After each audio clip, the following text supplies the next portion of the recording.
Part 1. You are going to listen to a conversation between two friends who are discussing the organisation of a party. As you listen, answer the questions. First, you have some time to look at questions 1 to 5.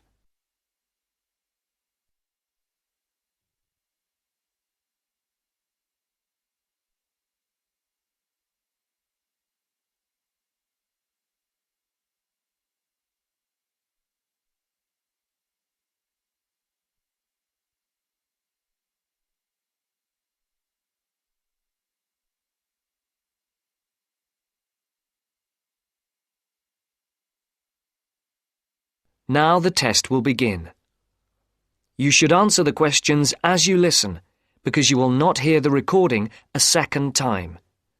Listen carefully and answer questions 1 to 5.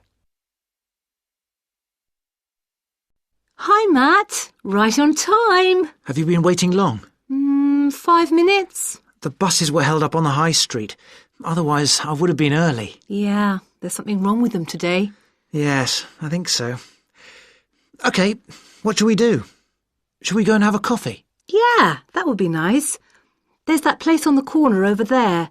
It does really nice coffee and cakes and things, and at this time it's usually very quiet, so we'll be able to talk. OK, let's go there then.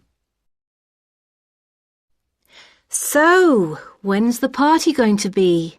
Well, it has to be at the end of September, before we all leave for university. We've plenty of time then. We don't go for another 5 weeks, do we? Well, we haven't really got that much time, if you think about it. There are only a couple of weeks at the beginning of September when all of us are around.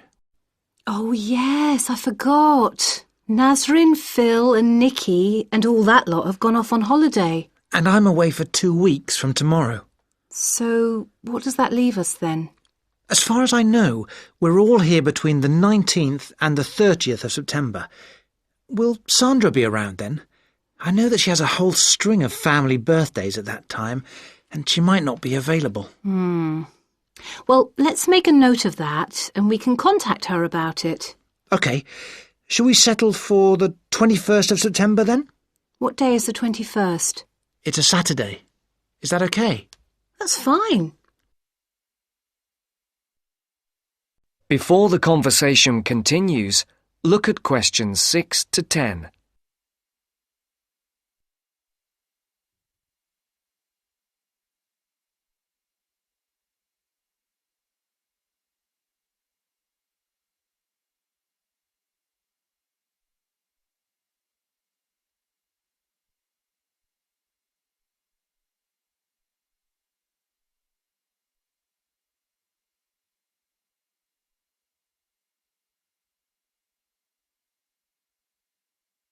As you listen to the second part of the conversation, answer questions 6 to 10.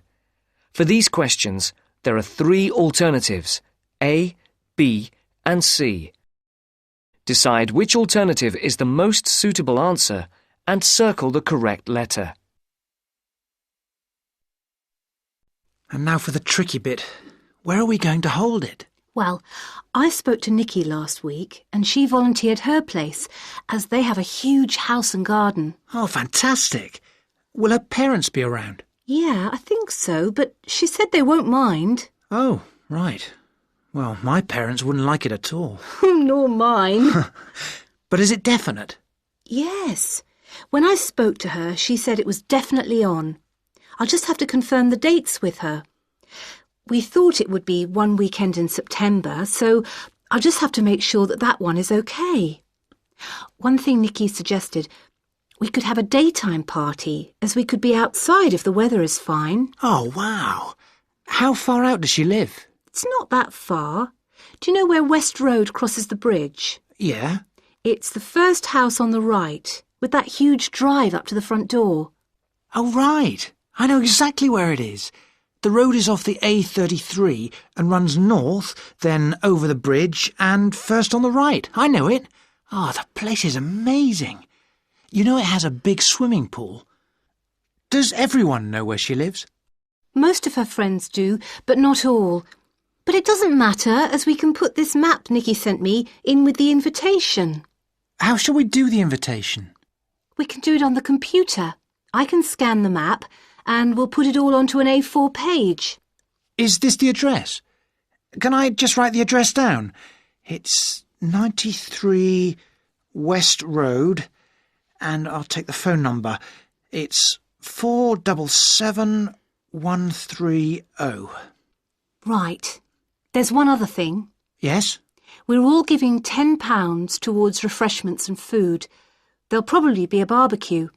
Do you think that's enough? Oh, right. Yeah, that's fine. And everyone will have to help tidy up afterwards, including the boys.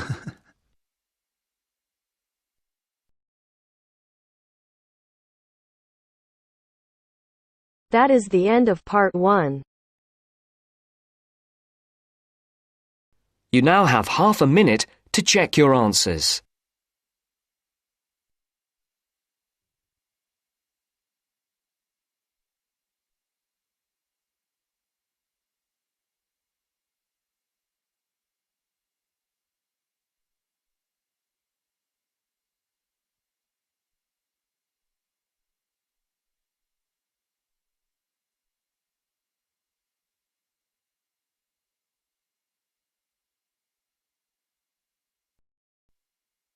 Now turns to part 2. Part 2. You will hear a talk about Runwell, a charity that raises money by organising running races. First, you have some time to look at questions 11 to 17.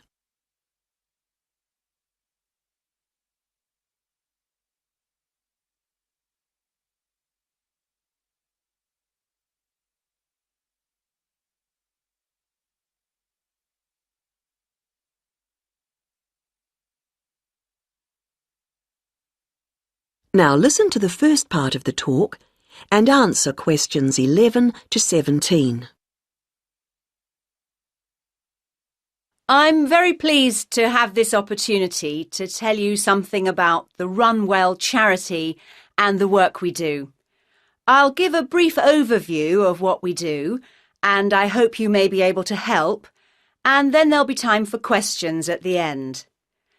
Runwell's founder, Mike Hughes, took up long-distance running in 1987, raising money by doing sponsored half marathons, and in 1992 established the charity as we know it today. By 1997, the runs were being filmed by local TV, and today they appear on national TV every year. All the funds collected by Runwell go to the hospital, with the idea that those fit enough to run use their energy to assist the provision of people who are unwell for whatever reason. Now, if you want to race, and I assume that's why many of you are here, let me explain a couple of the basics. Races are run by teams, so you need to form and register a team. What you wear to run in is up to you, and I know some teams come up with some pretty wacky ideas. We have a standard design for your numbers, which we ask you to reproduce. So you make them up according to that standard.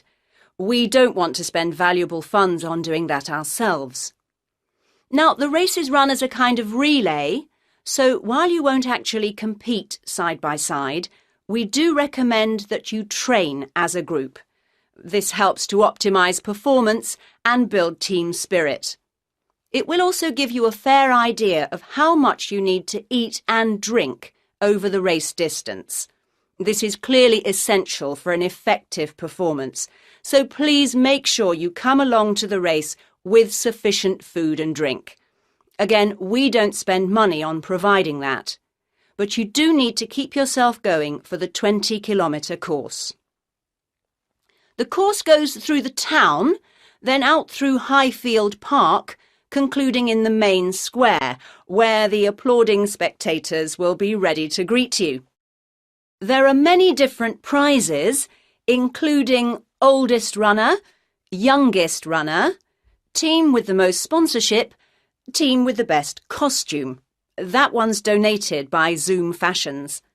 The Mayor will introduce the Minister for Health, who will hand over each prize to the winners, and then the hospital president will make a short speech.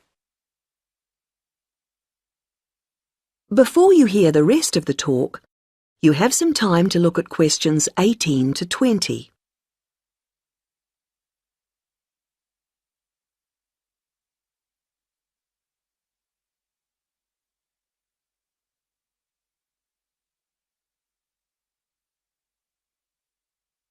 Now listen and answer questions 18 to 20. OK, that's the big race. But I know there are many people who don't feel they are up to running a 20-kilometre race, but who would nevertheless like to raise money for Run Well. Over the years, we've had experience of many ways of trying to collect money, some very successful, others less so. Now, of course, 20 kilometres is too far for children to run. But there was a sponsored swimming event at the local school last year, and that did very well. People have also tried to organise food-based events, such as selling homemade cakes and bread and so on at the market. And there was a large picnic arranged in 4 bright gardens, although these events failed to justify the efforts put into them, though I'm sure they were very tasty. These days, so many people are out at work all day that going from house to collect money isn't very effective. But it is possible to raise useful funds by selling small promotional items, such as badges with the Run Well motif on them. We're currently checking to see if postcards, perhaps showing the race's winners each year, might also be a good idea or not. We do appreciate the efforts that have gone into selling second-hand goods, but to be honest, the returns have not been very high on this. One very dedicated group organised a team quiz recently, which went very well, and it would be good to see more such activities. There's also been talk of a concert, but we'll have to see how plans for that progress. Now, are there any questions at this stage?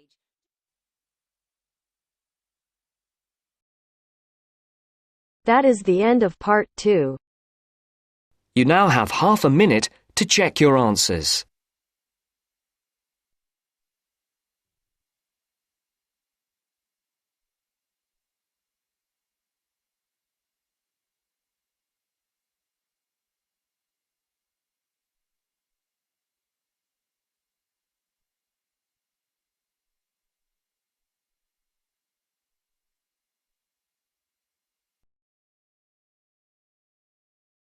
Now turns to part 3. Part 3. You will hear a conversation about plans for a university sports centre. First, you have some time to look at questions 21 to 26.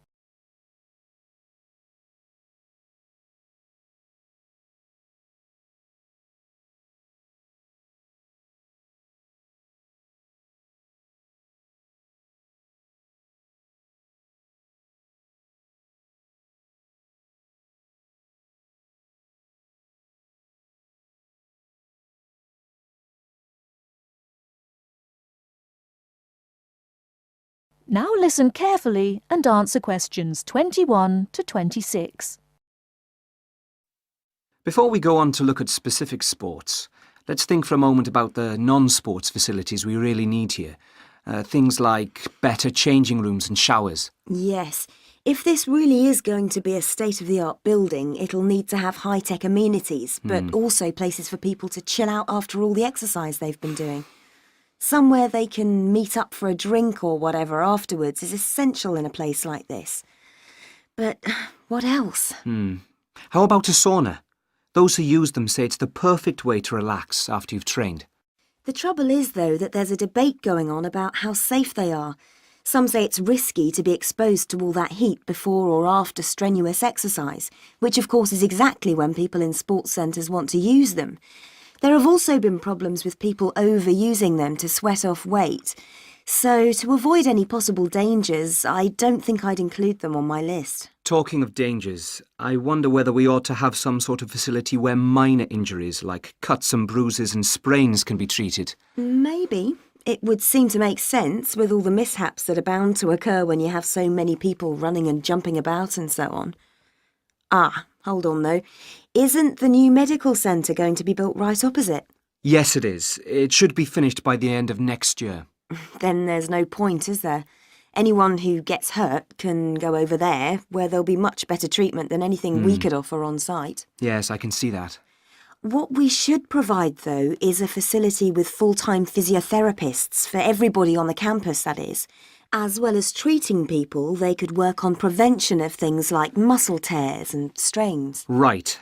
And something else the new place ought to have, also as a way of preventing injuries, is somewhere to test just how fit people are before they start lifting weights or running long distances and so on. Yes, I was going to suggest that. When I was at the Newport Centre, they put me on a static bike to check out my cardiovascular system.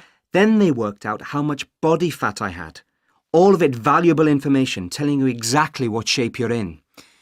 Another thing I've heard some universities do, especially some of the newer ones, is provide rooms and equipment for lectures to take place actually inside their sports centres.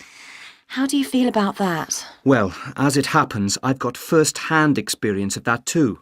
We used to have some of our sports science lectures right next to the main sports hall, and I think it made what we were hearing about seem much more relevant to the real world.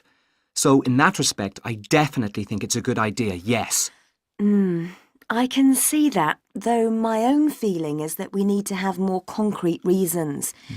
The problem is that we won't have unlimited space, and somehow I don't think providing more lecture halls is going to be one of our priorities. So, I'd be against that one, I'm afraid. Anything else? Well, just that I agree about the need to have a place where people can go for a chat and maybe have a coffee or a bite to eat together. That was something I always thought was one of the strong points of the centre in London. It was a great place to find out about new activities from the people who actually did them.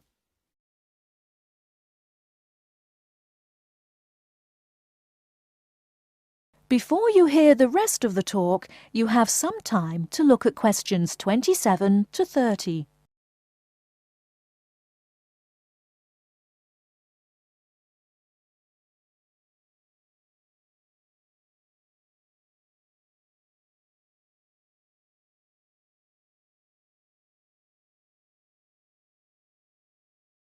Now listen and answer questions 27 to 30.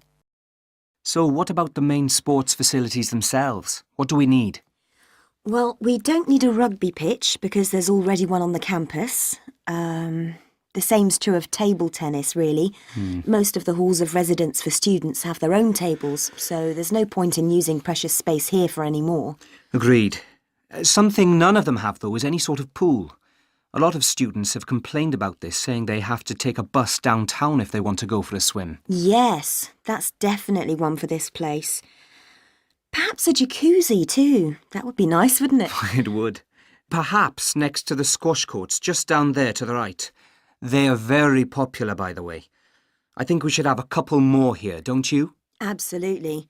And another sport that's been growing in popularity is volleyball, especially since we did so well at the last Olympics. Don't you mean basketball? Yes, I do, sorry. Anyway, the point is that there is a court in the old gym next to the Students' Union building, but it always seems to be fully booked up, even though it's not very good. And there's nowhere else on campus to play. OK, let's have one of those too. How much space have we got left, by the way?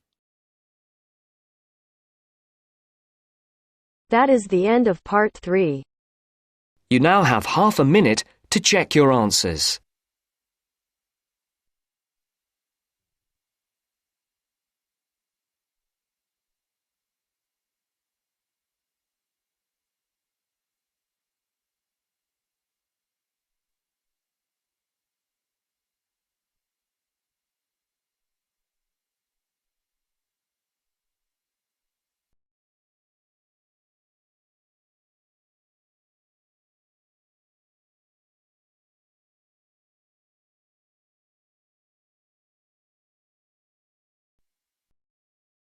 Now turns to Part 4.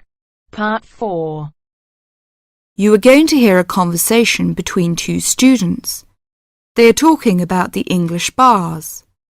As you listen, complete the notes below. First, you have some time to look at questions 31 to 40.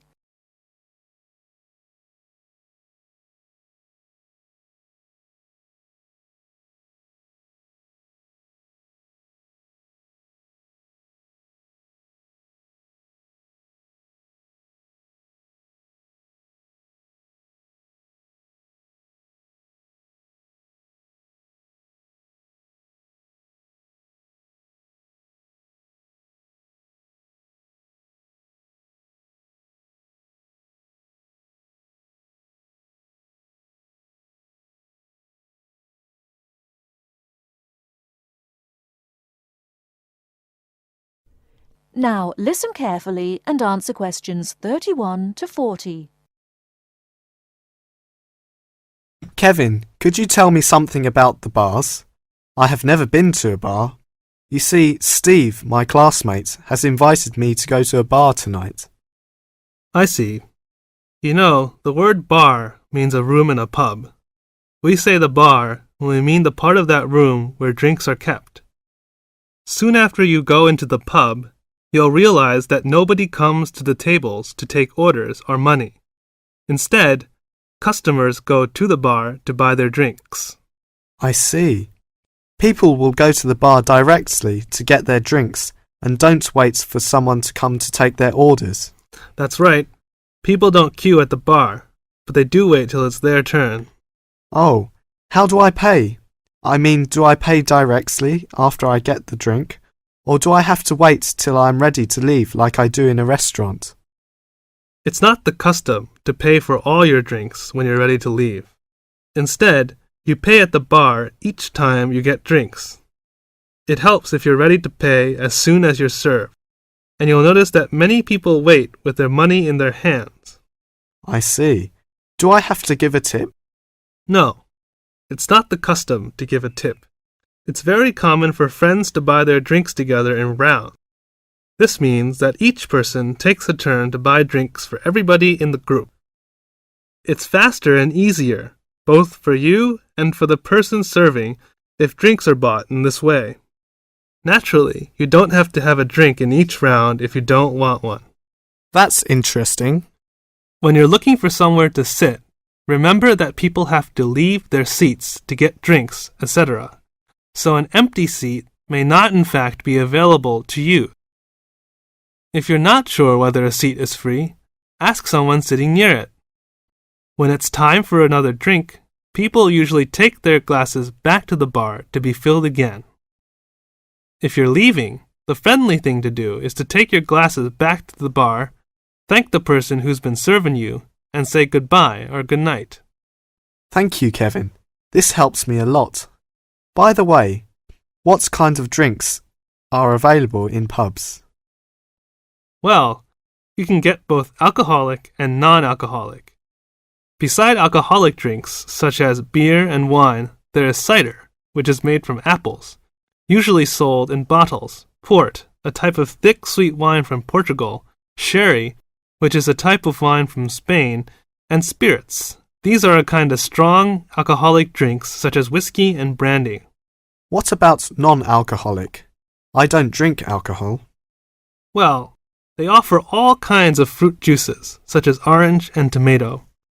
These drinks are usually sold in small bottles. And soft drinks, we often call sweet drinks, like Coke and Fanta. They are normally sold in small bottles or cans. And lemonade, which is a clear and sweet drink made with carbonated water.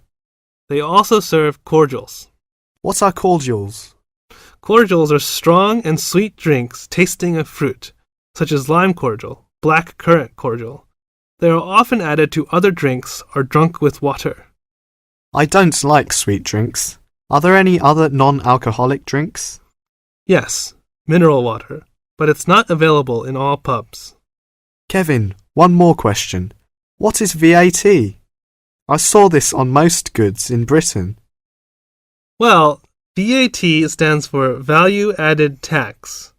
The price shown on most goods in Britain includes a tax of 15%. If you use the retail export scheme, this tax can be returned to you if you take the goods with you when you leave Britain. You may have to spend a certain sum of money before you qualify for the scheme, and you'll have to show your passport. Ask in the shop if they operate the retail export scheme. If they do, the shop assistant will explain how you can get the tax back and fill in a form with you. VAT is also charged on hotel, restaurant bills, theatre, cinema tickets, and car hire. Are these refundable? No, it's not refundable in these cases. Thank you very much. I really learned a lot. That is the end of part 4. You now have half a minute to check your answers.